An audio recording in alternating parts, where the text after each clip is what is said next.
Квалитетот на воздухот во корелација со начинот на загревањето на домаќинствата, особено кога се користи 100% влажно огревно дрво, се намалува дури за 300%, односно за толку индексни поени се зголемува аерозагадувањето.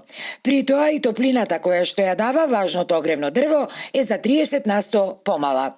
Ова се заклучоците од истражувањето направено во една населба во Битола, а во рамки на проектот Стоп за аерозагадувањето на регионалното географско друштво Геосфера, финансиран од Европската Унија, а со цел намалување на загаденоста на амбиенталниот воздух во Битолскиот регион. Ова не се мерки кои што захтеваат преголеми финансиски средства. Потребен е некој, според нашите согледувања, преоден период од околу 2 години, во кој што ќе треба да ги усогласиме сите овие работи, да ги подготвиме шумските предпријатија, да може да ги покријат складиштата, да исечат поголема дрвна маса која што ќе може да ја складират во нив и после тоа да почне дистрибуцијата со суво огревно дрво.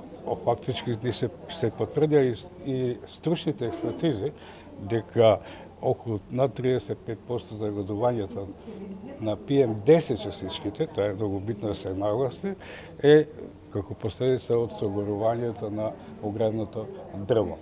А самото пак согорување на огревното дрво зависи од многу фактори.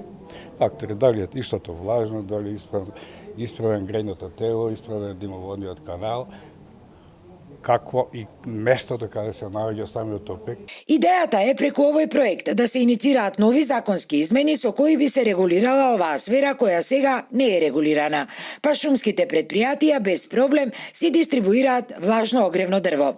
Воспоставувањето на еден ваков законски ред, според правниците, воопшто не е невозможна мисија за земјава, а ниту пак би не чинела скапо. Мора да се направи измена, мора да се употребат и новите алатки, да се видат модерните светски текови, затоа што имаме и преку електронски систем може да се прати, може лесно да се констатира состојбата на влажноста на дрвото, бидејќи има водометри, тоа може да се набави, инспекторите може да се обучат како да ги мерат и при самата сеча и при самата продажба треба да се прави контрола на влажноста на дрвото. На оваа тема во Битола се одржа и јавен форум на кој се отвори суштинска дискусија за измените на законската регулатива за дистрибуција на огревното дрво.